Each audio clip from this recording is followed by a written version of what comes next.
نحمده ونصلي ونسلم على رسوله الكريم اما بعد فاعوذ باللہ من الشیطان الرجیم بسم اللہ الرحمن الرحیم۔ درود پاک پڑھیں۔ اللہم صلی علی سیدنا و مولانا محمد معدن الجود والکرم وآلہ وصحبہ وبارک وسلم صلاۃ و سلاما علیک یا رسول اللہ صلی اللہ تعالی علیہ وسلم۔ کل کا جو درس آپ حضرات نے سماعت کیا وہ حدیث نمبر 5 تھا، جس میں فرمایا گیا لا یؤمن احدکم حتی اکون احب الیہ من والدہ وولدہ والناس اجمعین، یعنی تم میں سے کوئی شخص اس وقت تک مومن نہیں ہو سکتا جب تک کہ میں اس کے نزدیک اس کے باپ، اس کی اولاد اور تمام لوگوں سے بڑھ کر محبوب اور عزیز نہ ہو جاؤں۔ آج حدیث نمبر 6، وعنہ قال قال رسول اللہ صلی اللہ علیہ وسلم ثلاث من کن فیہ وجد بہن حلاوۃ الایمان، من کان اللہ ورسولہ احب الیہ مما سواہما، ومن احب عبدا لا یحبہ الا للہ، ومن یکرہ ان یعود فی الکفر بعد ان انقذہ اللہ منہ کما یکرہ ان یلقى فی النار، متفق علیہ۔ یعنی رسول اللہ صلی اللہ علیہ وسلم نے حضرت انس رضی اللہ تعالیٰ عنہ سے روایت ہے کہ رسول اللہ صلی اللہ علیہ وسلم نے فرمایا 3 چیزیں جس شخص میں ہوں گی، 3 چیزیں جس شخص میں ہوگی وہ ان کے ذریعے ایمان کی حلاوت پائے گا۔ نمبر 1، وہ شخص کہ جسے اللہ اور اس کا رسول باقی سب سے بڑھ کر محبوب ہوں۔ نمبر 2، وہ شخص جو کسی بندے سے محبت کرے اور اس کی یہ محبت صرف اللہ ہی کے لیے ہو۔ نمبر 3، وہ شخص کہ کفر میں لوٹ جانے کو برا جانے اس کے بعد کہ اللہ نے اسے اس سے نجات عطا فرمائی، اس طرح برا جانے جیسے کوئی اسے آگ میں ڈال دے۔ یہ متفق علیہ حدیث ہے، یعنی امام بخاری اور امام مسلم دونوں نے صحیح سند کے ساتھ اپنی بخاری اور مسلم شریف میں اس حدیث کو نقل کیا۔ صاحب مشکات نے انہی کے حوالے سے اپنے اس مجموعے میں اس حدیث پاک کو نقل فرمایا۔ حضرت انس بن مالک رضی اللہ تعالی عنہ، جن کا ذکر کل ہوا تھا، حضرت انس بن مالک کا، کہ 9 سال کی عمر میں تقریباً سرکار کی بارگاہ میں حاضر ہوئے اور 10 سال تک سرکار کی خدمت اقدس میں حاضر رہے، سرکار کے خادم خاص تھے۔ آپ فرماتے ہیں کہ رسول اللہ صلی اللہ علیہ وسلم نے ارشاد فرمایا کہ 3 چیزیں، 3 خصلتیں ایسی ہیں، یہ 3 خصلتیں جس شخص کے اندر پائی جائیں وہ جو ہے ایمان کی مٹھاس کو، ایمان کی حلاوت کو پالے گا۔ اس میں سب سے پہلی خصلت وہ کیا ہے؟ پہلی خصلت یہ ہے کہ اللہ اور اس کا رسول جو ہے اسے تمام چیزوں سے بڑھ کر محبوب ہے۔ اللہ اور اس کے رسول کے علاوہ جو کچھ بھی ہے ان سب سے بڑھ کر کے اللہ اور اس کے رسول سے اسے محبت ہو۔ یہ پہلی خصلت جس کے اندر ہو وہ ایمان کی مٹھاس کو پائے گا۔ دوسری خصلت یہ بیان کی گئی کہ وہ شخص جو کسی سے محبت کرے، کسی بندے سے محبت کرے، اس کے ساتھ حسن سلوک کرے، اس کے ساتھ رواداری کرے، اس کے ساتھ اخلاق حسنہ کے ساتھ پیش آئے، اس سے محبت کرے، اس کی وہ محبت جو ہے اس کے اندر دکھاوا نہ ہو، بناوٹ نہ ہو، ریاکاری نہ ہو، کوئی چھل فریب نہ ہو، اور وہ محبت جو ہے خالص اس لیے کرے کہ میرا رب مجھ سے راضی ہو جائے۔ جو بھی ہمدردی کر رہا ہے اپنے مومن بھائی کے ساتھ، اس کی غریبی پر اس کی قسم پرسی کر رہا ہے، اور جو ہے اس کی پریشانی میں، تنگ دستی میں اس کے ساتھ حسن سلوک کر رہا ہے، رواداری کر رہا ہے، اس کا خیال لحاظ رکھ رہا ہے، یا بیمار پڑ گیا ہے اس کی بیمار کی عیادت کر رہا ہے، علاج معالجہ کر رہا ہے، کچھ بھی صحیح۔ حدیث میں مطلقاً فرمایا گیا کہ جو کسی بندے سے محبت کرے اور وہ اس کی محبت خالص اللہ کی رضا کے لیے ہو، کہ کیونکہ میں اس مومن سے محبت کر رہا ہوں، اس اللہ کے بندے سے محبت کر رہا ہوں اس لیے کہ میرا رب مجھ سے راضی ہو جائے۔ تو جس کے اندر یہ دوسری خصلت پائی جائے وہ بھی ایمان کی حلاوت کو پا لیتا ہے۔ تیسری خصلت فرمائی گئی اس شخص کے بارے میں، وَمَنْ أَحَبَّ عَبْدًا لَا يُحِبُّهُ إِلَّا لِلَّهِ۔ اس کے بعد تیسری خصلت فرمائی وَمَنْ يَكْرَهُ أَنْ يَعُودَ فِي الْكُفْرِ بَعْدَ أَنْ أَنْقَذَهُ اللَّهُ مِنْهُ كَمَا يَكْرَهُ أَنْ يُلْقَى فِي النَّارِ، یعنی کوئی اگر غیر ایمان والا، غیر اسلام والا، ایمان اور اسلام کی حقانیت کو دیکھ کر سمجھ کر وہ دائرے اسلام میں داخل ہو جاتا ہے، اسلام کے حلقے میں وہ شامل ہو جاتا ہے، حلقہ بگوش اسلام ہو جاتا ہے، تو وہ اسلام سے پلٹ جانے کو ایسا ہی برا جانے جیسے کہ اسے آگ میں ڈالا جانا برا لگے۔ آگ میں ڈالنے سے جتنا اسے برا لگے گا ایسا ہی اسے اسلام سے پھر جانے پر برا لگنے لگے۔ تو فرماتے ہیں اللہ کے رسول صلی اللہ علیہ وسلم جس کے اندر یہ احساس پیدا ہو جائے ان تین باتوں کا تو وہ ایمان کی مٹھاس کو، ایمان کی چاشنی کو، ایمان کی حلاوت کو پا لیتا ہے۔ آج ہمیں غور کرنا چاہیے اپنے آپ میں کہ ہم ایمان کی کس کیٹیگری میں آ رہے ہیں، ہمارے اندر ایمان کا کون سا حصہ ہے، کون سا درجہ ہمارے اندر موجود ہے۔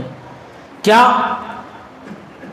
ہم کوئی نیک کام کرتے ہیں تو اس کا کوئی اثر ہمارے دل پر مرتب ہوتا ہے یا نہیں ہوتا ہے؟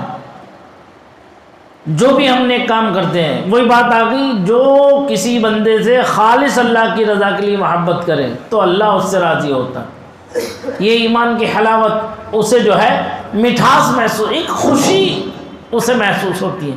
ایک حدیث میں اللہ کے رسول صلی اللہ علیہ وسلم نے ارشاد فرمایا جب تیری نیکی تجھے خوش کر دے، نیک کام کرنے سے دل کو سکون ملتا ہے، خوشی ملتی ہے، کسی یتیم مسکین محتاج بیوہ غریب کی یا کسی مسافر کی جو ضرورت مند ہے، حاجت مند ہے، یا ہمارا کوئی ایسا پڑوسی جو ضرورت مند ہے، حاجت مند ہے، وہ غیرت کی وجہ سے دستے سوال کو دراز نہیں کرتا، ہمیں معلوم ہے کہ وہ حاجت مند ہے، ہمیں معلوم ہے کہ وہ ضرورت مند ہے، تو ہم خالص اس سے محبت کریں، اللہ اور اس کے رسول کی رضا کی خاطر خاموشی کے ساتھ بغیر کسی شور شرابے کے ہنگامے کے چپکے سے جا کر اس کی مدد کر کے آ جائیں۔ جب وہ مدد ہم نے کر دی، اس مدد کے کرنے کے بعد جب ہم واپس پلٹ کر کے آتے ہیں تو دل کے اندر ایک خوشی حاصل ہوتی ہے، ایک چمک ہوتی ہے، ایک کسک ہوتی ہے، دل کے اندر خوشی کی ایک لہر دوڑتی ہے۔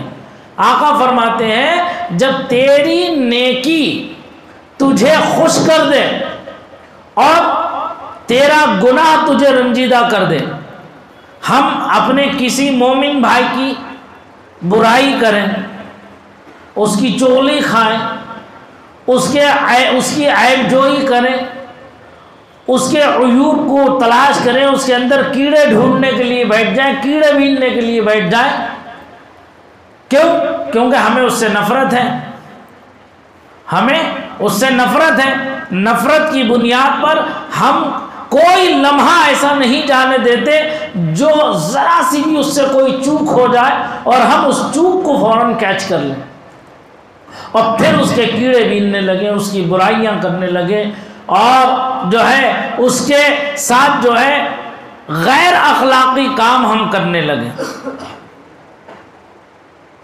تو اگر یہ ہم غیر اخلاقی کام، غیر شرعی کام اس کے ساتھ ہم کر رہے ہیں تو بشری تقاضوں میں شیطانی وسوسوں سے، نفس کی شرارت سے ہم سے یہ کام غلط ہو گیا، ہم سے یہ کام سرزد ہو گیا، تو اب جب ہم یہ کام کر چکے تو اس کام کے کر لینے پر ہمارا دل ہمیں ملامت کرنے لگے، برا بھلا کہنے لگے کہ یار بات تو ہم سے غلط ہو گئی، ہم سے یہ گناہ ہو گیا، ہم سے یہ غلطی ہو گئی جو نہیں ہونا چاہیے تھا۔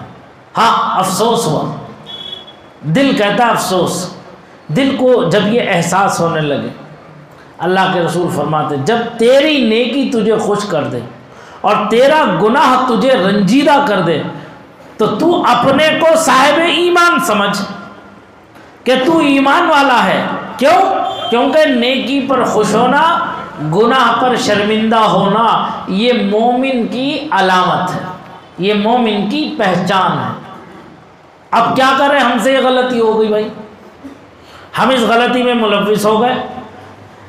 یہ کس کیٹیگری کا گناہ آتا ہے؟ یہ آتا ہے حق تلفی کا۔ بندوں پر دو حق ہیں، چاہے مرد ہو کہ عورت ہو۔ ایک حق ہے حق اللہ کا حق، دوسرا ہے حق العبد، بندے کا حق۔ اللہ کا حق کیا ہے؟ نماز، روزہ، حج، زکوٰۃ وغیرہ، اور توحید، کلمہ طیبہ کا پڑھنا، یہ ہے اللہ کے حقوق۔ ان کے وقت پر اس کی ادائیگی کرنا، اگر وقت پر ادائیگی میں کوتاہی ہو گئی، کمی ہو گئی، قضا ہو گئی، تو شرمندگی کے ساتھ سچے دل سے اللہ کی بارگاہ میں جب بندہ توبہ و استغفار کرتا ہے، اللہ غفور الرحیم ہے، معاف فرما دیتا ہے اپنے بندے کو۔ کیسا کریم ہے ہمارا خالق، ہمارا مالک، ہمارا رازق، ہمارا پالنہار، کتنا پیار فرماتا ہے ہم سے، وہ معاف فرما دیتا ہے۔ دوسرا حق ہے بندے کا بندے پر۔ اللہ نے ماں باپ دیے ہیں، ماں باپ کی اطاعت و فرما برداری ہم پر فرض ہے، لازم ہے۔ وبالوالدین احسانا، قرآن نے کہا ہے ماں باپ کے ساتھ حسن سلوک کرو، ان کی اطاعت و فرما برداری کرو۔ پوری کائنات، پوری جہان دے کر بھی ماں باپ کا بدل نہیں ہو سکتا کوئی دوسرا۔ وہ ہو سکتا ہے ماں اور باپ کا بدل؟ کوئی نہیں ہو سکتا۔ جو حقیقی ماں باپ ہیں، جن سے ہم پیدا ہوئے، جو الفت و محبت ہم سے ہمارے ماں باپ کو ہے، اگرچہ ہم نے لاکھ برائیاں کر لی ان کی، اگرچہ ہم نے ان کے لاکھ کیڑے بین لیے، اگرچہ ہم نے ان کے ساتھ جو ہے بد اخلاقی کرنے میں کوئی کسر نہیں چھوڑی ہم نے، لیکن پھر بھی ان تمام خامیوں کے باوجود ماں اور باپ یہی کہتے ہیں، ہائے میرا دل کا ٹکڑا ہے، ہائے میرے جگر کا ٹکڑا ہے، ہائے میرا بچہ ہے، ہائے میری بیٹی ہے، ہائے میرا جو ہے خون ہے، میرے ہی جسم کا ایک حصہ ہے، اللہ اسے توفیق دے، اللہ اسے توفیق دے۔ اسی لیے فرمایا ماں باپ کبھی بد دعا نہ دے اولاد کو، کبھی بد دعا نہ دے۔ اولاد کتنی نافرمان کیوں نہ ہو، لیکن اس کے حق میں دعا گو رہے، بد دعا کبھی نہ دے۔ حضرت عبداللہ ابن مبارک بہت بڑے محدث ہیں اپنے وقت کے۔ حضرت مبارک، ان کی بیوی اپنے زمانے کی بہت متقیہ پرہیزگار عورت تھی، اللہ والی تھی، نیک خصلت، نیک سیرت، نیک کردار کی عورت تھی۔ حضرت مبارک صبح سے لے کر شام تک درس حدیث دیتے تھے، درس حدیث پڑھاتے تھے، اپنے زمانے کے بہت بڑے محدث تھے۔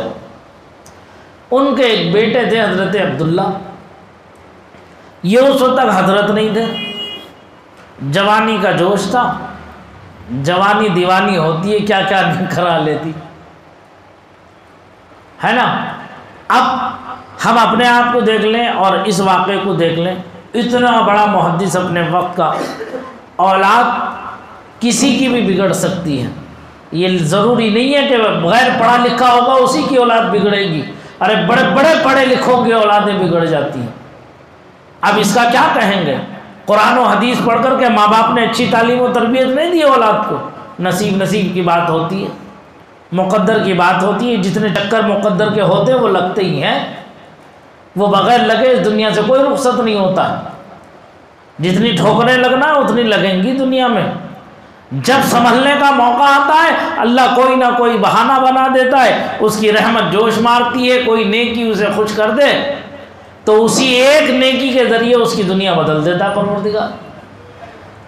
ان کا کام یہ تھا، عبداللہ کا، صبح سے شام تک ان کا ایک بیٹھک تھی بڑا، اس زمانے میں دالان سب ساری چیزیں تھیں، جس کے اندر شراب کے بڑے بڑے بڑے بڑے مٹکے رہتے تھے بھرے ہوئے، اتنے بڑے محدث کا بیٹا شرابی، کبابی، عیاش، عورتیں جو ہے سامنے رقص کرتی تھیں، کچھ ساتھی ایسے تھے جو چنگ و رباب، ڈھول داچا باشا جو آج رنڈی خانہ میں بجتا ہے ایسے بجانے والے تھے۔ صبح سے لے کر شام تک شراب ہی چلتی تھی ان کے یہاں، جب بیٹھتے تھے شراب میں دھت رہتے تھے۔ ادھر باپ شرمندہ پانی پانی ہوتے تھے، میں اتنا بڑا عالم، اتنا بڑا محدث اپنے وقت کا، اپنے زمانے کا، حدیث دیتے دیتے مجھے زمانہ گزر گیا، اس کی کیسی برکتیں ہیں، کیسی رحمتیں ہیں، لیکن دعائیں مانگتے مانگتے یہ بھی تھک گئے، دعا قبول نہیں ہوتی تھی۔ ماں سجدے میں پڑھ کر روتے روتے برا حال تھا کہ اے اللہ میرا شوہر ایسا عالم فاضل مفتی محدث اور میں تیری گناہگار بندی، 5 وقتہ نماز کی پابند، تہجد کی پابند، قرآن کی تلاوت کی پابند، اے اللہ عبداللہ کی تربیت میں ہم سے کہاں چوک ہو گئی، ہم سے کہاں غلطی ہو گئی، تو ہی دلوں کا پھیرنے والا ہے، تو ہی دلوں کا بدلنے والا ہے، میرے بیٹے کے دل کو بدل دے، میرے بیٹے کے دل کو پھیر دے، اسے نیکی کی ہدایت دے دے۔ ہمیشہ یہی دعا مانگا کرتے تھے دونوں کے دونوں۔ قبول نہیں ہوتی تو نہیں ہوتی، وہ احکم الحاکمین مالک و مختار ہے، اس پر کسی کا کیا چلے گا زور، وہ جسے چاہے ہدایت دے دے، جسے چاہے گمراہیت کے دلدل میں اٹھا کر کے پھینک دے۔ ہاں ایک دن سجدے میں ادھر ماں اور ادھر باپ، حالت غیر ہو گئی، ایسی حالت غیر ہو گئی کہ اللہ تعالیٰ کی رحمت کو جوش آ گیا۔ ادھر عبداللہ جو ہے یاروں دوستوں میں بیٹھے ہوئے، چنگ و رباب شراب و کباب کا دور پہ دور چل رہا ہے، جام پر جام چل رہا ہے، اسی جام کے عالم میں ان کے اوپر غنود کی طاری ہوئی اور یہ غشی کھانے لگے۔ جب غش میں آئے، غنود کی طاری ہوئی تو ان کے کان میں ایک آواز آئی، دیکھا کہ جنت میں ایک چڑیا ہے، اب وہ چڑیا درخت پر بیٹھے ہوئے قرآن مقدسہ کی یہ آیت کریمہ تلاوت کر رہی ہے، بسم اللہ الرحمن الرحیم، الم یعن للذین آمنوا ان تخشع قلوبہم لذکر اللہ، کیا ابھی ان لوگوں کے لیے وہ وقت نہیں آیا کہ ان کے دل اللہ سے ڈرے اور اس کی یاد میں مصروف و مشغول نہ ہو جائے؟ اللہ اکبر۔ اس آیت کریمہ کی تلاوت اس چڑیا نے اس انداز سے کی کہ حضرت عبداللہ کے تو ہوش اڑ گئے، ان کے ہوش اڑ گئے، ایک دم گھبرا کے غشی سے جو ہے حالت سلوک میں آئے، اور صحیح حالت میں آتے ہی کہنے لگے آ گیا وہ وقت، کہنے لگے ایک دم حالت غیر ہوئی، واپس پلٹے اپنی نشے کی حالت سے، اور صحیح حالت میں آتے ہی ایک دم جملہ زبان سے نکلا کہ آ گیا وہ وقت، اور فوراً چنگ و رباب جو چل رہا تھا اسے رکوا دیا، فرمایا ٹھہرو، روکو اسے سب کو، اور خادم کو بلایا، خادم کو بلانے کے بعد میں حکم فرمایا جاؤ یہ جتنے شراب کے مٹکے ہیں یہ لے جا کر سب کے سب نالی میں بہا دو اور شراب کے مٹکوں کو توڑ دو۔ جو ساتھی بیٹھے تھے چنگ و رباب و شراب و کباب میں، جو عورتیں رقص کر رہی تھیں، ان کو بلا کر کہا آج تک تمہارا اور میرا تعلق تھا، آج کے بعد نہ تم سے میرا تعلق ہے اور نہ ہی مجھ سے تمہارا کوئی تعلق ہے، تمہارا راستہ تمہیں مبارک ہو، تم جہاں چاہے وہاں جاؤ، جدھر چاہے ادھر جاؤ، یہ تمہارا راستہ تمہارے لیے، آج کے بعد میرے دروازے پر کبھی اس کام کے لیے نہ آنا۔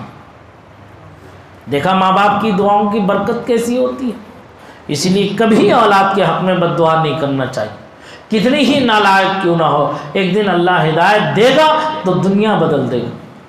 تو جیسے یہ فرمایا تو سب لوگ حیرت میں پڑ گئے کہ ہوا کہ عبداللہ کو ایسا مست رہنے والا، 24 گھنٹے شراب و کباب میں رہنے والا، اچانک اسے کیا ہوا؟ کہتے کچھ نہیں، جاؤ تم اپنے گھر۔ خادم کو بلا کے کہا یہ سارے بستر ہٹا دو، سب صفائی ستھرائی کر دو، یہاں سارا ماحول بدل دو اس کا، اور پھر گھر میں جاتے ہیں، غسل کر کے ماں سے کہتے ہیں والدہ ماجدہ، کہتی ہیں کیا ہوا بیٹے اب بتاؤ؟ تو دیکھا بیٹے کی حالت کو، ماں کی سمجھ میں کچھ نہیں آیا کہ ہوا کیا اسے عبداللہ کو، تو آ کے ماں سے کہتے ہیں میں تجارت کرنا چاہتا ہوں، میں تجارت کرنا چاہتا ہوں، کاروبار کرنا چاہتا ہوں۔ تو ماں کی خوشی کی تو انتہا نہیں رہی، یہی سوچ کر کہ چلو عالم حافظ قاری مفتی تو نہ بنا، کم سے کم ایک تاجر امانت دار تاجر ہی بن جائے، کیونکہ حدیث پاک میں فرمایا گیا ہے التاجر الامین مع النبیین والصدیقین، سچا امانت دار تاجر جو ہے کل قیامت کے دن انبیاء اور صدیقین کی جماعت میں اٹھایا جائے گا، اس کا حشر ان کے ساتھ ہوگا۔ تو کیسا اللہ تعالیٰ نے صلہ رکھا ہے اچھے نیک تاجروں کا، امانت دار تاجروں کا۔ ہم بھی کاروبار کرتے ہیں، ہم اپنے آپ کو دیکھ لیں کہ ہم کیسا کاروبار کریں، ہے نا؟ دیکھو اس ایک واقعے میں کتنی چیزیں ہمیں مل رہی ہیں۔ ہاں واقعات سن لینا بڑی بات نہیں ہے، اس کا ماں حاصل کر کے اپنی زندگی میں اسے جگہ دینا، عملی جو ہے کردار ادا کرنا، یہ سب سے بڑی بات ہے، یہ سب سے اہم بات ہے۔ ہمیں سننے سے بڑھ کر جتنا ہم نے سنا ہے اس پر قدم بہ قدم عمل کرنے کی کوشش کی جائے۔ اللہ کریم ہے، غفور الرحیم ہے، معاف فرمانے والا ہے، بخشش فرمانے والا۔ سمجھ میں آ رہی بات؟ ماں خوش ہو گئی، یہی سوچ کر کے چلو میرا بیٹا تاجر بنے گا، جلدی سے دوڑ کے اپنے شوہر نامدار حضرت مبارک کی خدمت میں پہنچی جو محدث ہیں، ان سے کہا اجی سنتے ہیں؟ کہا کیا ہوا؟ کہا آپ کا بیٹا عبداللہ جو ہے وہ تجارت کرنا چاہتا ہے، وہ بڑے دنوں کے بعد میں کچھ اچھی سی حالت میں نظر آیا مجھے، اور وہ یہ کہہ رہا کہ اماں میں تجارت کرنا چاہتا ہوں۔ باپ خوش ہو گئے، کہا اچھا کہاں ہے عبداللہ؟ انہوں نے بھی کچھ سکون کی سانس لی، کہا ایسا لگتا ہے بیگم کہ اللہ نے دعا قبول فرما لی ہماری، چلو ہم نے اسے عالم محدث تو نہ بنا سکے، کم سے کم ایک اچھا نیک انسان ہی بن جائے، ایک اچھا تاجر ہی بن جائے، یہ اچھی بات ہے۔ جیسے بیٹے کو بلایا، آیا، پوچھا ہاں کیا کہہ رہے تھے والدہ سے؟ کہا میں تجارت کرنا چاہتا ہوں۔ باپ خوش ہوئے، کھڑے ہو گئے، سینے سے چپٹا لیا، سینے سے لگانے کے بعد اندر دوڑ کے گھر میں کو پہنچے۔ 1,00,000 دینار اس زمانے میں 1200-1300 سال پہلے کی بات ہے، 1,00,000 دینار کیا آج کے رقم سمجھتے ہیں؟ اربوں روپیہ ہو جاتا آج کے زمانے میں۔ اندازہ لگا سکتے ہیں ایک عالم کے پاس اربوں روپیہ آج سے 1300 سال پہلے۔ اگر آج کے زمانے میں کوئی عالم 50,000 روپے کی کوئی موٹر سائیکل لے لے تو عوام کہتی ہے، ہمارے مقتدی کہتے ہیں، عوام الناس کہتے ہیں مزے آ رہے ہیں مولانا صاحب کو، دیکھو صاحب نئی گاڑی لیے گھوم رہے ہیں، دیکھو تو ذرا، اب تو قدم زمین پر اترتا ہی نہیں ہے، جب دیکھو ڈھونڈ موٹر سائیکل پہ گھومتے رہتے۔ سمجھ میں آ رہی بات؟ 1300 سال پہلے ہمارے علماء نے، ہمارے اکابرین بزرگوں نے تجارت کی۔ 1,00,000 درہم لا کر کے فوراً بیٹے کے حوالے کیا، کہا لو بیٹا ہمیں خوشی ہے کہ تم تجارت کرو، جاؤ اللہ کا نام لو، تجارت کرو۔ وہ پیسہ لیا، ماں باپ سے اجازت چاہیے، رخت سفر باندھا اور نکل گئے۔ ایک زمانہ گزر گیا، ایک عرصہ گزر گیا، آج تو ہے نہیں، ہلو میں آ رہا ہوں گھر کو۔ کب آ رہے ہیں بیٹے؟ صبح کی فلائٹ ہے، 2:30 بجے تک پہنچ ہی جاؤں گا، 2 گھنٹے میں اتر رہا ہوں میں، کار بھیج دیو ذرا دروازے اس پہ، ایئرپورٹ پہ۔ کون آ رہا ہے لینے کے لیے مجھے؟ تم آ رہے ہو؟ بھیا آ رہے ہیں لینے۔ آج کل کے زمانے میں کوئی نہیں آ رہا، کسی کے پاس اتنی فرصت نہیں ہے، کام میں سب لگے ہیں، اولا بک کر کے آ جائیے۔ آج کے زمانے میں کہتے ہیں ہمارے پاس اتنا ٹائم نہیں ہے کہ تجھے لینے آئے، اولا بک کر لیے، تجھ سے نہیں ہو سکے تو ہمیں بتا دیں، یہیں بیٹھے بیٹھے بک کر دیں گے، اولا میں بیٹھ کے آ جانا، پیسے بھی مت دینا، ہم آن لائن پیمنٹ کر دیں گے۔ آج کا یہ ترقی یافتہ دور ہے، یہ زمانہ ہے۔ پہلے پیار ہوتا تھا، محبت ہوتی تھی، کوئی باہر سے آ رہا ہے تو دوڑ کے جاتے تھے، ہار پھول لے کے جاتے تھے، ارے بڑے دنوں کے بعد میں ہمارا عزیز آیا، ہمارا بیٹا آیا، ہمارا جو ہے پڑوسی آیا، بڑی محبت کرنے والا، گلے ملتے تھے، جا کر اس کی مبارکباد دیتے تھے، خوش ہو جاتا تھا وہ بھی اور یہ بھی خوش ہو جاتا تھا اور محبتیں بڑھ جاتی تھیں۔ آج کسے رکھی ہے یہ محبتیں؟ اسی لیے دوریاں بڑھ رہی ہیں، جتنا زمانہ ترقی کر رہا ہے اتنا انسان بٹے جا رہے ہیں۔ کیا ہو گیا ہے اس زمانے کو؟ زمانہ کہیں برا نہیں ہے بلکہ ہم برے ہو گئے، اس لیے جو ہے یہ ساری خامیاں ہمارے اندر نظر آ رہی ہیں۔ کاش کہ ہم پیار محبت بانٹیں تو ہمیں پیار محبت ملے۔ تو پھر جو ہے حضرت عبداللہ چلے گئے۔ ایک زمانے کے بعد انہوں نے خط لکھا ماں باپ کو کہ میں گھر واپس آ رہا ہوں تجارت سے فارغ ہو کر۔ ماں باپ خوش ہو گئے، بیٹا 1 لاکھ درہم لے گیا تھا، آپ آ رہا ہوگا تو نہیں معلوم کتنی ترقی کی ہوگی، کتنے اونٹوں پر سامان آ رہا ہوگا، کیسا لدا لدایا آتا ہوگا، کتنا مال لاتا ہوگا، ہمارا بیٹا دیکھنے میں کیسا لگ رہا ہوگا، کھا پی کے تجارت کر کے اچھا موٹا تازہ ہو گیا ہوگا۔ یہ ہے وہ جو زمانے بھر کے خیالات، خیالی پلاؤ جو پکتے ہیں دماغ کے اندر، وہ پک رہے تھے یہاں پر بھی۔ جب حضرت عبداللہ آئے تو ایک اونٹ پر تنے تنہا بیٹھے ہوئے، اونٹ جو ہے پہیوں چلتے ہوئے جو ہے گھر کی طرف آ رہا ہے۔ ماں باپ نے دیکھا یہ تنہا آ رہا ہے، باقی کا سامان کہاں ہے؟ وہ دور تک نظر ڈالی تو کوئی قافلہ بھی نہیں ہے، کوئی اونٹ بھی نہیں ہے۔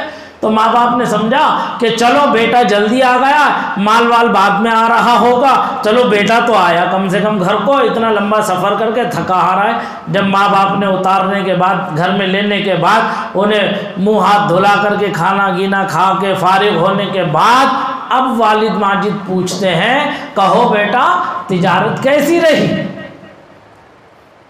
کہو بیٹا تمہاری تجارت کیسی رہی؟ تو بیٹا کیا کہتا ہے؟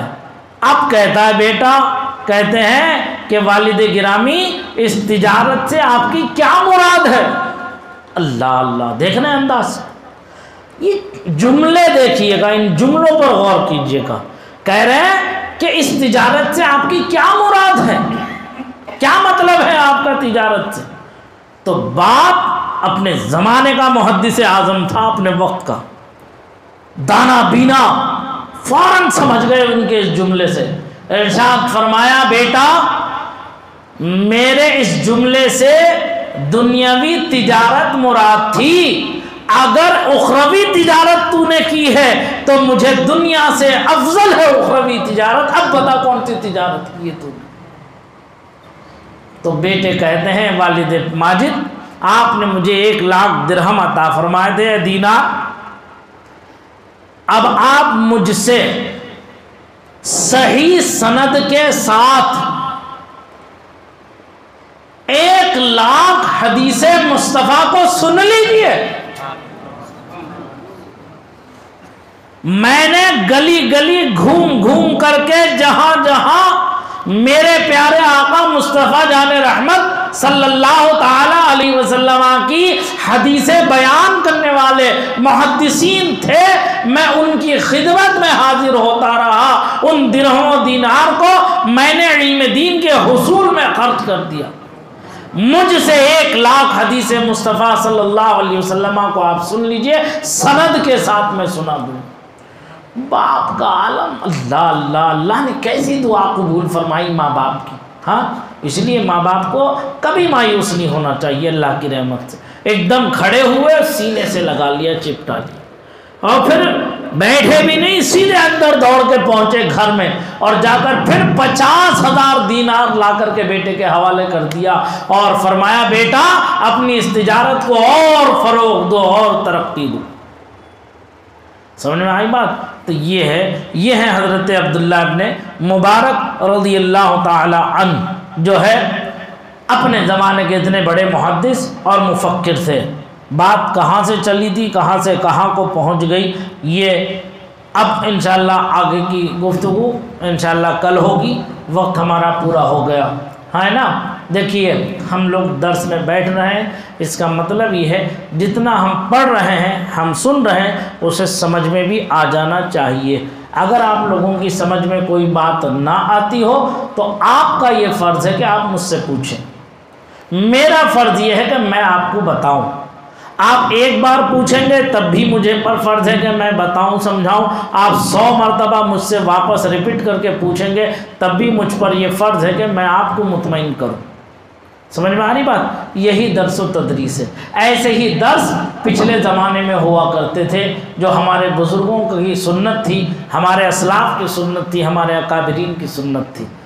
سمجھ میں آ رہی بات؟ تو یہی درس و تدریس کا طریقہ کار رہا ہے، اسی کو درس کہتے ہیں۔ ہم اور آپ جو کتاب پڑھ رہے ہیں یہ حدیث پاک کی بڑی اہم کتاب ہے۔ اللہ تعالیٰ اس حدیث کی برکت سے ہم سب کی نیک و جائز تمناؤں کو پورا فرمائے، ہر طرح سے حفظ و امان، عافیت و سلامتی میں رکھے، ہر پریشانی الجھن کو دور فرمائے، اور جو کچھ ہم سنیں یہاں پر اللہ تعالیٰ ہمیں اس پر عمل کرنے کی توفیق رفیق عطا فرمائے۔ استغفر اللہ ربی من کل ذنب واتوب الیہ، وآخر دعوانا ان الحمد للہ رب العالمین۔